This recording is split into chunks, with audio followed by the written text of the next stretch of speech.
The snow is falling down. I've been longing for this Christmas, when everyone's around to share this holiday.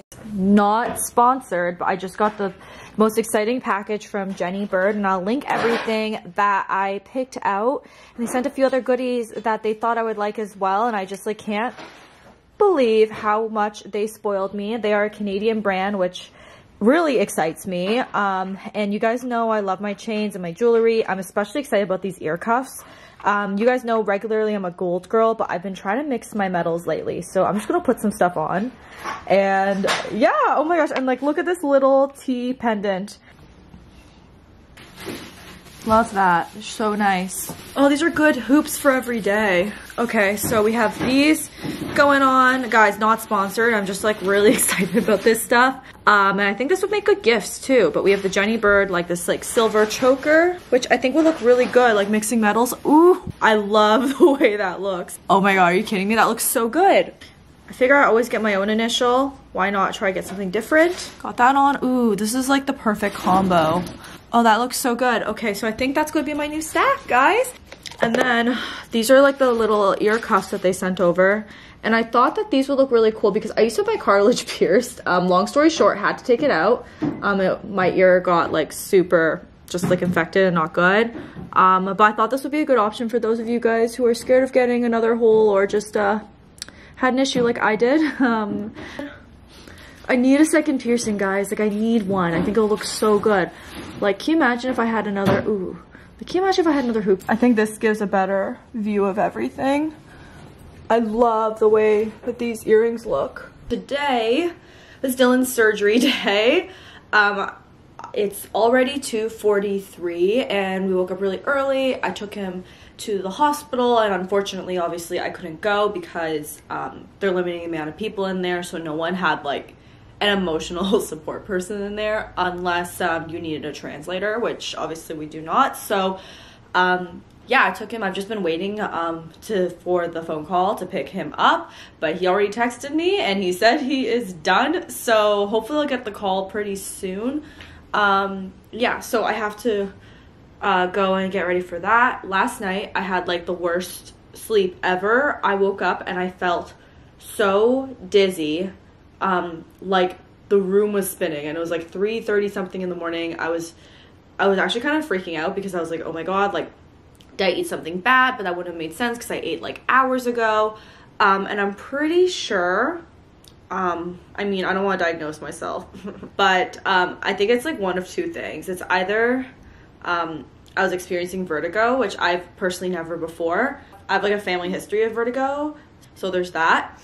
And then the second thing is I was thinking maybe my blood sugar is low because I've gone into certain things where I'm like, oh, my blood sugar is low. So I drank 2 cups of orange juice and I'm actually starting to feel a bit better, which is weird because I've been feeling kind of off the whole day. I really need to be good today because I need to be the strong one because Dylan's the one getting surgery, so that's why I was freaking out last night. And I woke him up in the middle of the night and I'm like, I am so sorry I have to do this, but like I just like really don't feel well and I like need to let you know. So anyway, okay, I guess they're not gonna call me. Dylan's like, I'm tired but I'm trying to stay awake because I just want to go home. She said entrance whatever. I guess they're not gonna call you is what he said. So okay, I'm gonna go pick him up. Thanks so much for that. This one's twice a day, so just breakfast and dinner. So orange is what? What? What is this one? It's an antibiotic, it's cephalexin. It will help fight infection. Thank you, back to you, back to you. Hi, Binky. Good morning. Good morning. I skipped over my morning routine because it was, and I should have filmed it, you know? Also, it looks like I wear this same thing all the time. Like, it looks like I haven't changed, but realistically, guys, this is like my favorite look. I haven't changed really, besides to wash this outfit. And anytime I'm in a different outfit, it's because I'm washing this outfit. But this is what I wear to bed. This is the reality. But we're gonna open up the oven because I made bread. But, ooh, okay, my bread sucks. My bread sucks today, Dill. I think it needs a little bit more time. Okay, so apparently to get a good steam on your bread, you're supposed to trap the steam in there. I feel like I did so well. Okay, so that one didn't work. That was a fail. We're definitely gonna have to have it in there for a little bit longer. Let me set a timer, maybe 6 minutes. No, but I could probably guess. Ooh, you're so sweaty. Wait, no, don't look! Just gets... Cuts. Is this a cut right here? No, it's, so you have splints in, and it's tied together. I cut a piece of my bread.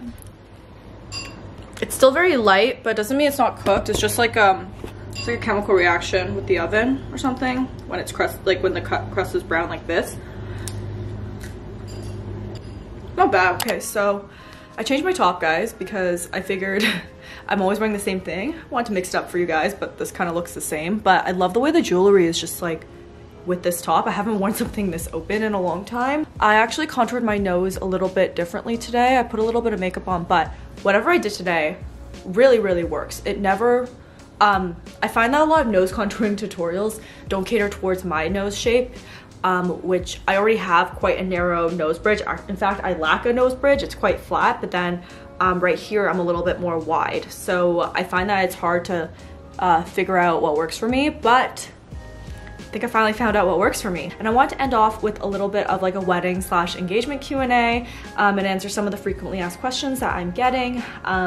I guess the first one is, will we be getting a wedding series on this channel? And the answer is yes. Once I have more concrete, I guess, ideas and plans for our wedding, we will 100% be sharing that whole process. Of course, weddings are generally pretty expensive, no matter like what you think is expensive, what you think is a high budget for a wedding. I'm sure it costs everybody like a lot relative to what they think is a lot. Like it's always going to be kind of like a very large, probably one of the largest, most expensive events that you'll throw in your life if you decide to go that route. Another question that I get a lot is, how did I find my wedding planner, and if I have a wedding planner? And the answer is yes. That's the first thing we did, and the first thing that we invested our budget on is a wedding planner. Her name is Isabel, and her Instagram is Lovely Celebrations, and she's based in Toronto. I actually found her through a recommendation of a friend who recently got married, and her wedding was just absolutely spectacular and just beautiful and just so well planned and well thought and well organized. We had a chat with Isabel along with a few other planners, and we just felt like Isabel was the right fit, and I already felt really good about it because my friend is on the same kind of wavelength as me when it comes to like bringing people on. Like my friend and I used to work together, so it just made sense that we were on the same page with stuff like that. That leads to my next question, which is, when will you guys be planning your wedding? What season? All that. I think ideally the summertime, just because I live in a 4-season climate.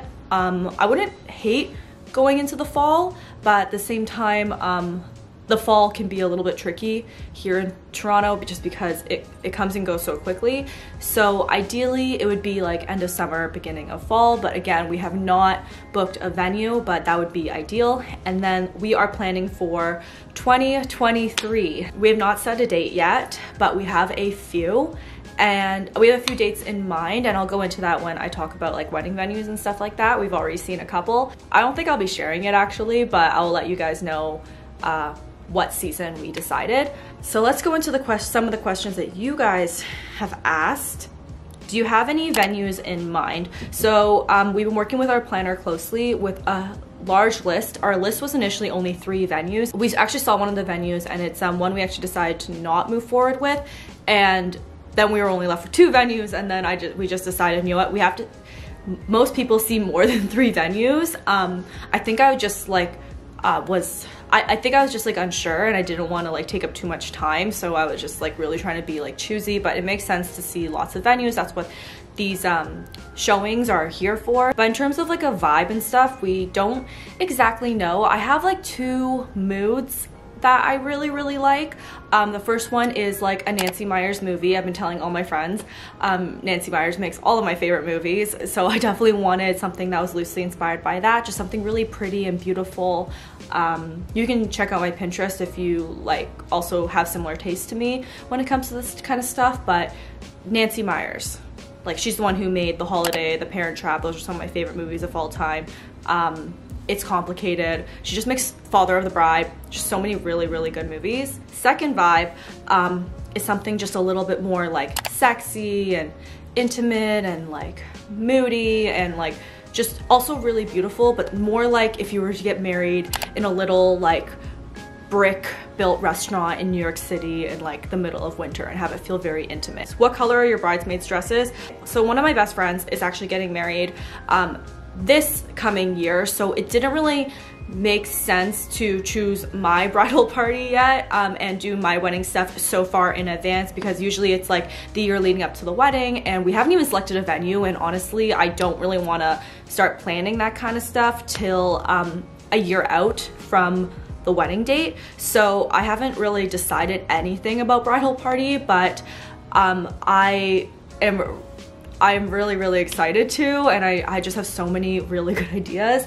In terms of bridesmaids dress colors, I actually don't know, but I'll tell you ones that I'm not going with. I definitely won't do anything pastel. I mean, pastel is beautiful. I just like, I can envision a certain vibe, and the vibe isn't pastel. What are your 3 must-haves for your wedding? This question is actually from one of my sister's friends. Hopefully I'm allowed to say that.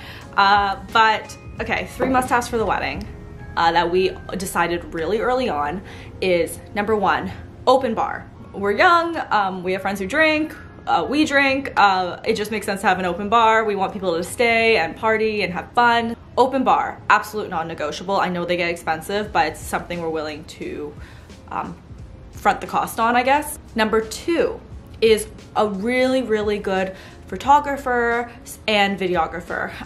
As you guys know, that's like so a part of our industry, and we want to share these photos with you. We want to frame these photos. We want to do a lot of things with these pictures and video, and I just think like to spend money to capture those memories, for us it's like super, super worth it.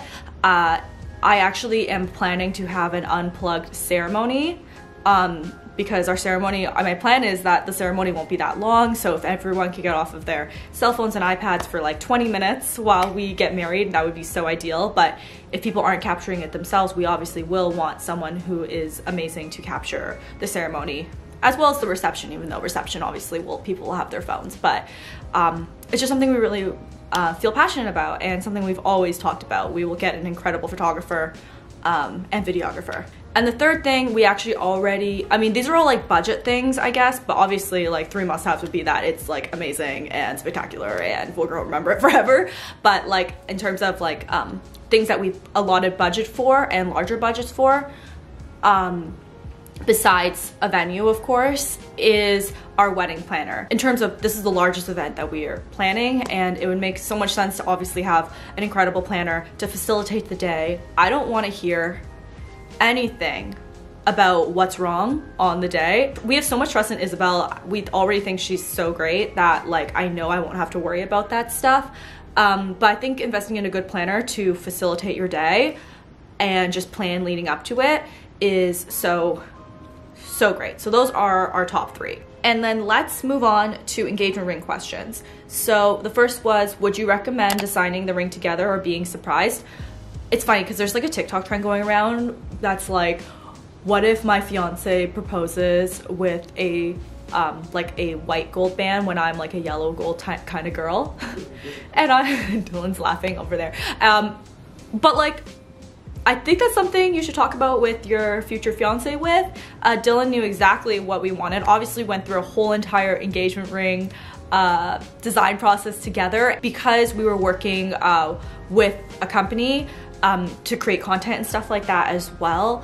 Obviously I was far more involved than I probably would have been had we just been doing this without creating content and stuff like that. But I love my engagement ring. I'm so incredibly happy with it. And to be honest, at the end of the day, I was still surprised because yeah, I told Dylan everything I liked. We chose a diamond together. We did everything. But at the end of the day, he could have like chosen something completely different, designed something completely different than what I wanted. I don't think he would do that, but he could have. So I was still surprised. And because it was a custom ring design experience, we were both surprised when it was made. Because it's one thing to see the renders. It's one thing to have an idea from Pinterest and all that. and then it's another thing to actually see it in real life and also to see it on your finger. I was watching Megan Rinks' proposal video because she recently got engaged as well, and one thing that she said, which we totally believe in as well, is that your engagement shouldn't be like a complete surprise. And by that we mean that you should be talking to your partner about possibly getting married. That's just something we believe in. We've talked about our future together. We already own a house and have a little dog together, so we knew we were on that trajectory. So in terms of planning the ring, I think it was fun for both of us. Like, why not? I guess that's all I have to say about that. And then recommendations for ethical / Canadian engagement rings. I can only really recommend the company that we went with, because that's where my engagement ring is from, which is Couple. They did such an incredible job. They were so thorough, so nice. Their showroom is so conveniently located. I will link all of my engagement ring design videos in the description box below for you guys to check out. They focus on lab-grown diamonds, which are real diamonds. They are just created in a lab, so you know exactly where they're coming from. Obviously, I talk about everything in those videos. They're quite thorough. And then I have a question about, can we get the final specs of your engagement ring and an up-close look at it? So I'll show you guys on my finger, as well as I'll pull up a video. So this is my engagement ring. We went with a emerald diamond set on platinum prongs, and then it is a yellow gold band at 1.7 millimeters. This is how tall it is on my finger, so I feel like it sits pretty flush. Like, if I'm gonna put, this is just like a ring from Majuri, but like if I were to put a engagement band with it, it would sit, I mean, if I were to put a wedding band with it, why is this not focusing? If I were to put a wedding band with it, it would still sit pretty flush. There wouldn't be like a space or anything, which I really like, but I feel like it's not super risen. And for everyone, this is actually set east-west, which is why it may look a little bit different than the typical emerald engagement rings you see. But we just kept it really, really simple. It's really pretty. It is a 2.5, actually it's 2.54 carats. So, and I wear a size 4.5 ring. It's so beautiful, and I'm just so incredibly happy with it. It's funny, now that it's on my finger, it feels like it's always been there. And I just love how simple it is. And one thing I really loved about this and why we decided to go with East-West was because it was unique, but it wasn't like too weird. Like, it still feels really timeless and classic to me, and it really feels like me. It feels really clean and simple and modern. I personally love it. I know you either would hate it or love it, but I really like it. I did yellow gold because I'm pretty warm toned in terms of skin color. You see, I wear a lot of gold, and I feel like it's very complimentary, and I almost feel like, because it's gold and it kind of blends into my skin in a way, and it feels like the diamond is almost floating, which I love. So guys, that is the end of today's vlog. I hope you guys enjoyed this little Q&A at the end, and then the random clips from the week. But yeah, I will see you guys in the next one. Thank you guys for all the well wishes for Dylan. Oh, thank you. Thank you. He's a little congested and obviously feels really uncomfortable right now. So hopefully in a few days he'll be feeling a lot better, and we can return to a lot of the things. We can return to IKEA. Yeah, we can return to the situation that's happening at the top over there. So I'll talk to you guys later. Bye guys.